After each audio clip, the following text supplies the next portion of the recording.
Namo tassa bhagavato arahato sama sambuddhassa. Namo tassa bhagavato arahato sama sambuddhassa. Namo tassa bhagavato arahato sama sambuddhassa. All right. Okay, let us. Today, I wanted to. Sorry, I'm not going to teach today, but this is a great teaching that we need to actually start to think about. We always in the West, there's a very difficult difficult to accept life after death, the reincarnation.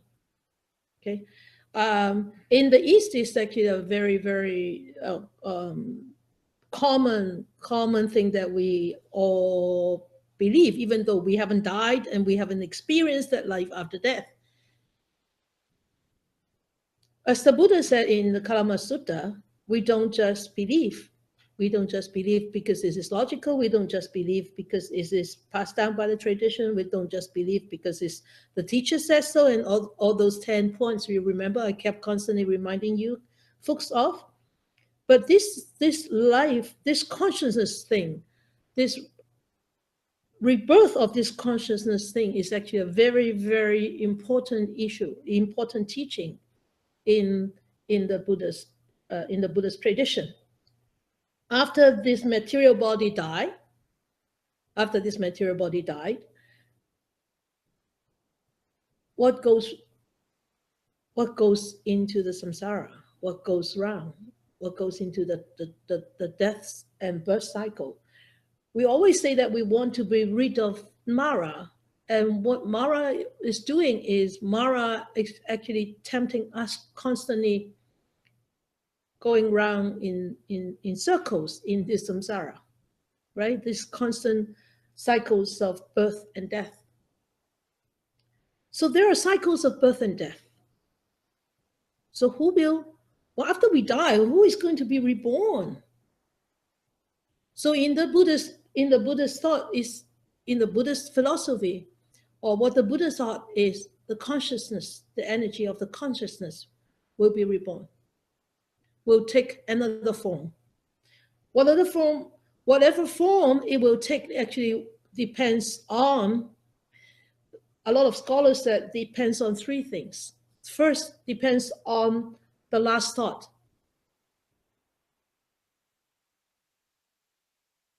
Second thing was depends on the karma of that particular person. And then the third thing was depends on the old habits of that dying person. So three things, okay?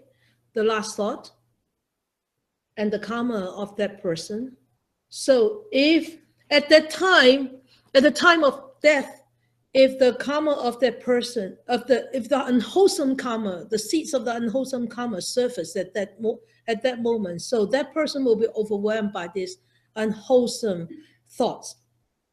And it will likely lead him or her to realms that are connected with these unwholesome thoughts. Okay? And the third is the habits of that dying person. If that person who is at end of life, EOL we call it, end of life, if they have a very strong habit of reacting with anger or animosity, and if at the time of death, if somebody is irritating him or her, or something comes up on the mind that irritates this person or that make him angry, then that old habit will kick in. And that's where it will lead him or her. Okay, so these are the three possibilities that scholars said is possible that lead us to whatever realm that will be connected with these one of these. But it yet to be scientifically proven before people will believe, right? And Now, in the 21st century, actually more and more of the Buddha's teachings have been proven. They are able to actually prove some of the teachings of the Buddha. And that's why tonight I wanted us to look at a documentary, actually a videotape, talking about near-death experience. And near-death experience is not really dying and then completely gone.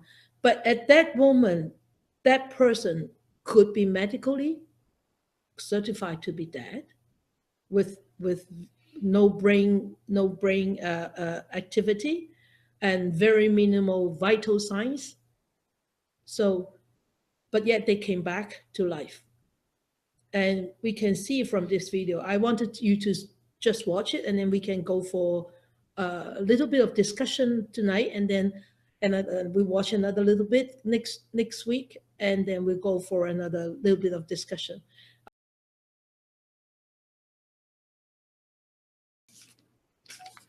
I don't know what the next video will be like. I haven't watched it yet. But I watched this one just accidentally, really. And I have always believed in NDE. I think if we study the Buddha's teachings deep enough, we would accept this concept.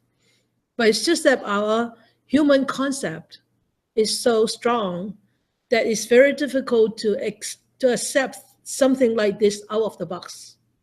It's really out of the box, really out of our own conception, and we think the logics in our human mind. I'm so glad that I could actually show this on a video, because I used to read books on this, but I haven't seen a video being put together in such a good way to actually illustrate this whole concept. Anita Mujani, the lady, is actually from Hong Kong. She speaks Chinese. She writes Chinese. She was brought up in Hong Kong, but she's of Indian descent. And she has a lot of videos on online to actually share her experience in this experience and what is she doing right now. I have had many friends who have had near-death experience, and one of them is Yang Sifu. Yang Sifu probably had about 3 or 4 near-death experiences, which she shared with me when she was alive. So tonight we're not going to discuss this thing, but next week, if you want to watch this video again, go online to watch it, and then jot down the points that you would like to discuss next week. So I would like to discuss something like this about the consciousness from the Buddha's perspective, from the Buddha's teachings. What does it say? And it's really talking about that different consciousness that actually the Buddha said, which was being the mind is being dissected in so much detail. Of course, the 6 consciousness we are very aware of in the meditation world, but in the Mahayana teachings, it talks about the 7th consciousness and also the 8th consciousness, which actually verify what the scientists actually have found. So interesting, huh? You like the video? Whether you're convinced or not doesn't really matter, but you could actually have that kind of experience, that near-death experience in your meditation. Of course, may not be so elaborate as, it could be that elaborate too. You could see a completely different world in a very deep meditative state, which is unseen of and which is unheard of in deep meditation. And you could be connected into the past you, and you could be connected with people who are somewhere far out, far away. It could happen in meditation. And so you could actually verify with your own self-experience in meditation. Of course, it needs to be a very, very strong and deep samadhi before you can actually experience that. Okay? Any quick words from you folks? No? No? Why do you think the mind can heal the body after it has a near-death experience or an experience of profound purity? Because because you see, this is a material body, and the material body is totally connected to the mind. And a lot of time, a lot of these illnesses or difficulties as we experience physically actually are connected to that mind. So if the mind actually went through that near-death experience, and you could see from these two people, is they in that state of mind, there was actually really pure bliss and pure peace. At that time, that mindset is completely upside down. And whatever that actually was affecting the body, that part of the mind was affecting the body, is being completely turned around. You could say completely become purified. And so when that part of the mind is completely purified, what you're left with is nothing in this physical, what you're left with, the manifestations of that mental part into that physical part is completely gone. Thank you. Okay? Yeah. So it's actually a very, very deep subject. The consciousness is a very deep subject. It needs to, but it needs to be addressed. Especially we as meditators really need to thoroughly understand not the sixth consciousness, but the seventh and the eighth. Those two are actually the most important ones. Okay. So what are the seventh and eighth consciousness? We are familiar with the sixth. Say that again. So what are the seventh and the eighth consciousness? The seventh consciousness we call. I really can't remember the English word for it. The seventh consciousness is just like a worker bee. A worker bee. Taking the messages, taking the things that we like or we don't like from the sixth consciousness, from all these six consciousness, and put it into the storage, into the eighth consciousness. So the eighth consciousness is actually the storage. But as in the video, it says, does it being stored is it in this video? Did he ask? No. In another interview, actually, the anchor actually interviewed Dr. Namo, asked him where did all this information being stored? Was it stored in the brain? He said no. If it's stored in the brain, then when somebody has a near-death experience, that brain activity is completely muted. No brain activity at all. So how can you still have that experience, right? If there is no, if it's being stored in the brain, so it's being stored in the mind, which is some electromagnetic energy. It's not a physical entity.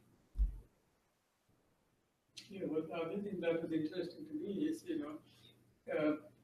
near-death experience, if I understood right, is similar irrespective of where they come from. That's what I. It's similar to what? Irrespective of where they come from, where their background is, near-death experience is similar. No, it's completely out of the box. It's irrespective, right? Irrespective. Yeah. No connection at all. No connection. Yeah. No connection whatsoever with your experience, with this material life experience, this very life experience, no, irrespective. Even time doesn't exist in the, even time is completely different perspective. And if you read the Mahayana Sutta, the Diamond Sutra, it says that the four forms, the last one is the time form, the time thing. There's no time, really. And the time thing is really human. We human beings give this kind of thing. We call it the time, 12 hours, 24 hours. But in space or in that eighth consciousness, there's no such thing as time. Interesting, huh? So interesting. All right. Okay, it's getting dark. Okay. So we wish all these we still should dedicate our merits to whatever benefits that we gather tonight. Okay. Let us bring our attention back to this body and to this breath.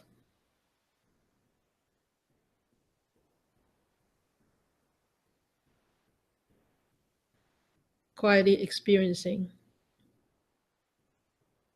this ever-changing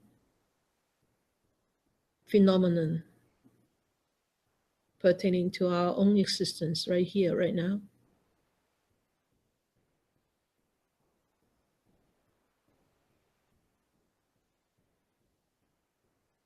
And from all, and allow this good thought to arise on our mind. For all the benefits that I gather tonight, may I share with all beings. All beings, human, non-human, visible, invisible, big or small, far or near. May they be free of enmity. May they be free of miseries. May they start to live in a world with brightness, warmth, and experience compassionate love, peace, and be happy. May we wish more and more people will encounter the words of the Buddha, study them, understand, and practice them to liberate themselves from their own entanglements and be happy and be peaceful.